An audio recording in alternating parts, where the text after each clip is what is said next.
अस्सलाम अलैकुम नाजरीन, आज मैं आपको एक दिलचस्प और कुदरती तजुर्बे से रोशनास कराने जा रहा हूँ। मैं अपने घर में रेशम के कीड़े पाल रहा हूँ जो सिर्फ तूत या शहतूत के पत्तों पर पलते हैं। उनकी खुराक जितनी खास है, उनकी परवरिश का अमल भी इतना ही हुसैन और सबक आमोज है।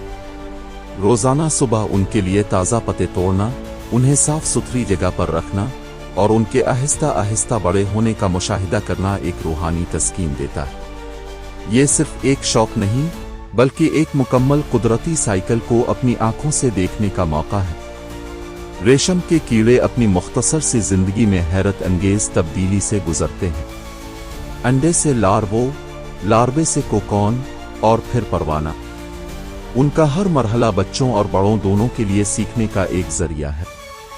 तलबा के लिए एक तालीमी तजर्बा है और बड़ों के लिए एक कुदरती मसरूफियत। अगर कोई चाहे तो उसे कारोबारी शक्ल भी दी जा सकती है, क्योंकि खालिस देसी रेशम की आलमी मंडी में हमेशा तलब रहती है। घर में बैठे ये शौक न सिर्फ वक्त का बेहतरीन इस्तेमाल है, बल्कि ये आपको कुदरत से भी करीब करता है।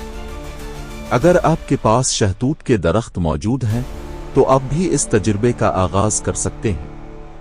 कीड़ों को पालना मुश्किल नहीं, बस थोड़ी सी तवज्जो, सफाई और रोजाना ताज़ा पत्तों की फराहमी दरकार है। उनका सफर देखना ऐसा है जैसे कुदरत की एक खामोश फिल्म आपके सामने चल रही हो, जो आपको सब्र, मेहनत और नज़्म व ज़ब्त का सबक देती है। रेशम के ये नन्हे कारीगर हमें सिखाते हैं कि खामोशी से, मुसलसल मेहनत करके दुनिया को कुछ कीमती दिया जा सकता है। अगर आपको भी फितरत से मोहब्बत है, अब बच्चों को कुदरत के करीब लाना चाहते हैं, तो रेशम के कीड़े पालना एक बेहतरीन कदम हो सकता है। ये न सिर्फ सीखने का मौका है, बल्कि एक नफा बख्श मशगला भी बन सकता है।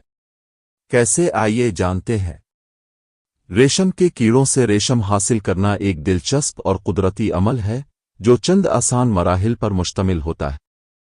जब आप रेशम के कीड़ों को पालना शुरू करते हैं, तो वो तूत या शहतूत के पत्तों पर पलते हैं और तकरीबन 25 से 30 दिन में वो कोकॉन पीला बनाते हैं।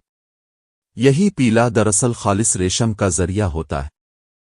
आइए मैं आपको मुकम्मल तरीका बताता हूं कि पालने के बाद रेशम कैसे हासिल किया जाता है। कीड़े जब पीला बनाते हैं, तो उनके अर्द गिर्द एक बारीक धागे का खौल बन जाता है। ये खौल ही असल रेशम होता है। जब कीड़ा मुकम्मल तौर पर पीले के अंदर बंद हो जाए, तो आप उन पीले को एहतियात से इकट्ठा कर लेते हैं। इन पीले को फौरन इस्तेमाल नहीं किया जाता, बल्कि पहले उन्हें धूप में अच्छी तरह सिखाया जाता है ताकि नमी खत्म हो जाए। इसके बाद पीले से रेशम निकालने का अमल शुरू होता है, जिसे रीशलिंग या रेशम कशी कहते हैं। इस अमल में पीले को हल्के गर्म पानी में कुछ देर भिगोया जाता है ताकि उनका रेशमी धागा नरम हो जाए और आसानी से खिलने लगे।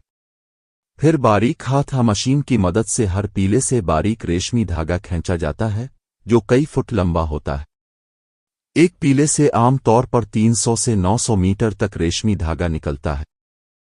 जब धागा मुकम्मल खुल जाए तो उसे लपेटकर महफूज कर लिया जाता है और इसी को बाद में कपड़ा बनाने, कढ़ाई और दीगर फनून में इस्तेमाल किया जाता है।